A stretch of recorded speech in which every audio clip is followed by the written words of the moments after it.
Premier League. The place where the most powerful, the most talented and the most handsome men on this planet meet to play football, or sometimes handball. All 20 teams have their own unique history, fan bases and things that differentiate them from others, about which we will talk right now.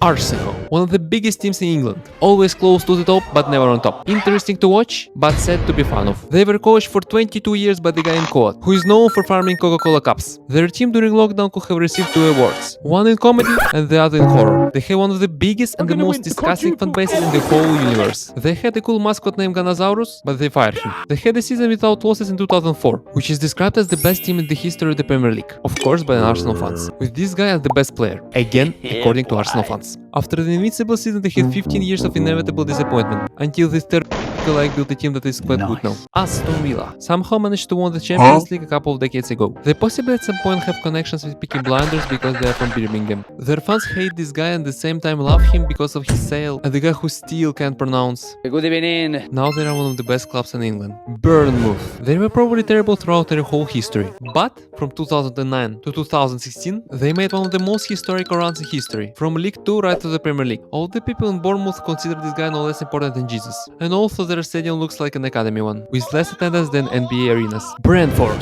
They were basically average pretty much always, until one crazy Danish guy came and made them a good Premier League team. They are set piece merchants, so every set piece is calculated to perfection, which is sometimes annoying. And this guy who can stare right into your soul is considered higher than the royal family in Brentford. At least he thinks that. Brighton. Probably the best business project in the league. They specialize in finding kids in some favelas and then flipping them for profit. Their official sponsor is American Express, but in reality, it's Chelsea. They have a coach who is younger than half of the team. And if your kid knows how to juggle the ball, be sure that Brighton already sends scouts to monitor his progress. Chelsea, one of the most iconic clubs in England, became good under a Russian owner and seemed to be getting destroyed by an American one. They have an unlimited budget and they don't give a about financial fair play. If somewhere in the world some kid made a debut, be ready to get an offer from Chelsea to sign him up. They seem ready to join the Ukraine-Russia war as a third side because of the amount of people they sign. Half of their current team thinks that football is a part-time job outside of gaming activities. They won one of the craziest Champions League finals and have a threat of randomly winning a Champions League every 10 years. Ownership's recent actions have made their fan base go a bit crazy, but now they seem to have deleted Football Manager and started finally playing football. They also like to give away generational talents to their rivals, to make the league more interesting, I guess. Crystal Palace.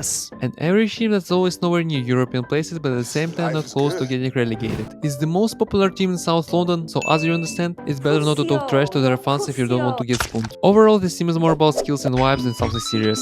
Everton. A team that has never been relegated from the league, had a coach for 11 years who kept them quite high, and made Manchester United believe he was a good coach. They have one of the most loyal fan bases and one of the biggest derbies in England against Liverpool. Of course, if you can call it a derby in the last 15 years. Recently, they got a new trade of random points deduction during the season, which still didn't make them relegate. Fulham, the team that doesn't like to stay in one place too long. They could promote, then the next season relegate, then bounce back, then again relegate. And you know what happened next? Yes, bounce back again. Fulham fans are always quite entertained. One season they're holding on to avoid relegation, and the next they're competing for promotion. To be honest, no one actually cares about Fulham except their own fans. Ipswich Town, the team that was quite good before the Premier League era. You know, Ipswich was that team you choose when you wanted to start a road to glory career on FIFA, but you were too lazy to start from League 2, so you just picked the worst team in the championship. Now they somehow made it to the Premier League. Overall, it's a young team with young coach, which is quite interesting to watch. Leicester City, the team that will always hold a special place in every football fan's heart. Their Premier League win in 2015-2016 season was like a fairy tale. A factory worker,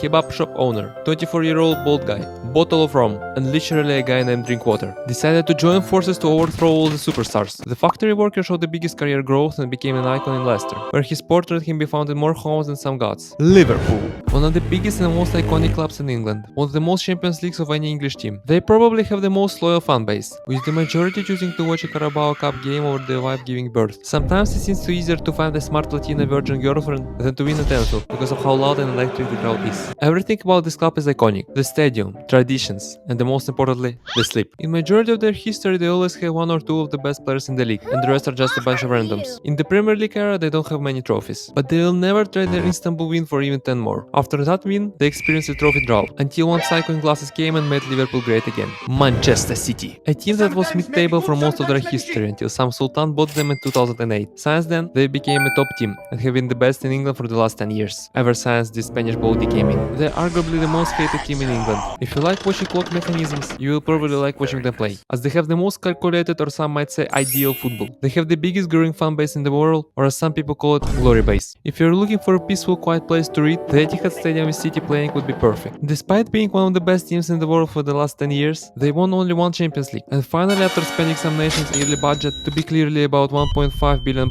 over the last 15 years, they now face 115 charges that could send them to the championship. Manchester United. Oof.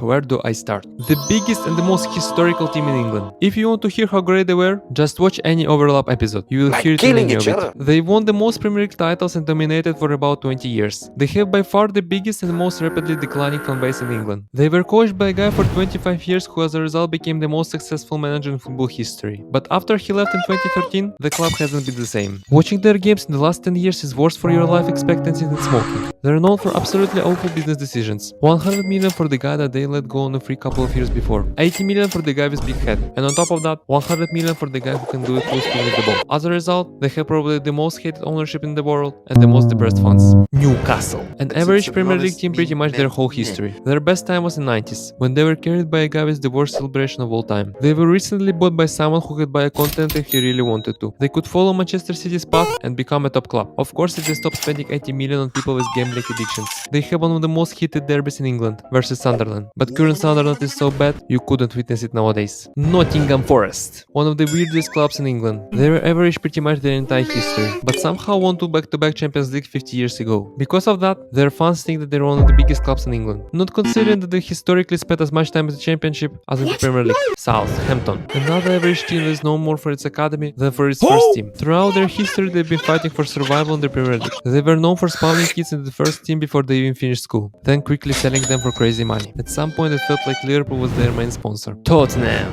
A team that always seemed to be on the verge of becoming a top team, but always lacked something to actually become one. Arguably the most meme team in England. They won the same number of titles in the last 30 years as I have, and I didn't even play professionally. Their team under the Argentinian guy was probably their best ever, and their best chance to win something, but they still failed. They have one of the toughest derbies with Arsenal, which honestly hasn't been that tense in the last few years. At the moment, they have a coach who calls everyone and plays a crazy, somewhat stupid style of football, with a defensive line higher than KSI's hairline. Oh, and their left back has a hot girlfriend. West Ham. Another mid-table team that always seems to stay in the league but never competes for anything. If you're a fan of retro football, you like them because they have a simple and effective playing style. I said they don't compete for anything, but they did win a European title 2 years ago. So either I lied, or it says everything about the level of the Conference League, if West Ham won it. And finally they have a movie about their fans, which as I understand is not about peacefully watching football. And the final team is Wolverhampton. Their golden time was 70 years ago, but after that they became a mid-table team. And not even in the Premier League, but in the Championship. At some point they had the weirdest logo I've seen in my life. In the last 10 years they made an impressive comeback to the Premier League and became quite a good team, which at some point looked like it will compete for the Portuguese Premier League more than the English one, because of the number of Portuguese players. That's it. That's all you need to know about the clubs in the English Premier League. Leave a comment if I missed something. See you!